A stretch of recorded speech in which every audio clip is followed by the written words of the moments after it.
আমার তো বর চলে এসছে কালকে রাতেই। আমি তো বিরাট খুশি। ঠিক আছে, কালকে রাতে একটু দেরি করে এসছে, তাও ঢুকতে ঢুকতে 2টো বেজে গেছিলো। আমি তো বিরাট খুশি।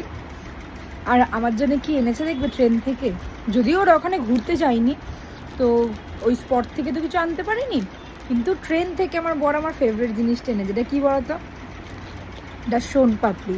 সোনপাপড়ি খেতে আমি ভীষণ ভালোবাসি, আমার বর জানে আমি সোনপাপড়ি খেতে খুব ভালোবাসি। তাই ওখান দিয়ে ট্রেনে যে সোনপাপড়িওয়ালাগুলো ওঠে না, তখন আমার জন্য সোনপাপড়ি কিনেছে। মানে আমার সোনপাপড়ি খেতে ভীষণ ভালো লাগে, তো ও জানে যে আমার বউ এটা খেতে ভালোবাসে, ওই জন্য নিয়ে এসছে সোনপাপড়িটা। আর ফাইনালি আমার এতদিনের অপেক্ষার অবসান ঘটলো। মানে আমি তো জানো তোমরা আমি কত কষ্ট পাচ্ছিলাম ছিল না বলে।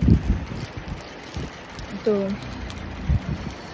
আমি এখন সকালবেলা উঠে এই সোনপাপড়িটা টেস্ট করছি। এটা আমার কাছে অমনি কোনো ম্যাটার নেই যে আমি লোকাল খাবো না, ব্র্যান্ডেড সোনপাপড়ি খাবো, অমনি না। আমার যে কোনো সোনপাপড়ি দাও বিরাট আনন্দ করে খাই।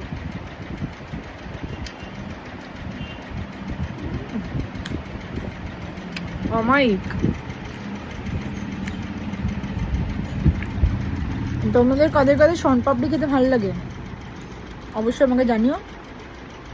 আর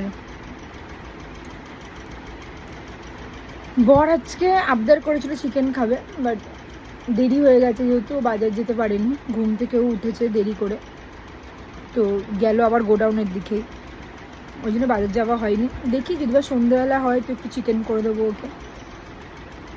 আর এমনিতে ওকে ডিম ভেজে দিলে আমার বরের কোনো ঝামেলা নেই, যেটা সত্যি কথা। ও বলে যে আমি ডিম নিয়ে আসবো, আমাকে ডিম ভেজে দেবে দুপুরে। মানে ডিম স্টকে থাকলে ওর ডিম লাগবে, তুমি মাছ দাও মাংস দাও যা খুশি দিয়ে দাও, ওর স্টকে সব কিছু থাকলেও ডিম ওর লাগবে। মানে ডিম খেতে প্রচণ্ড ভালোবাসে। তো আমি একটু সোনপাপড়িটা বসে বসে এনজয় করি।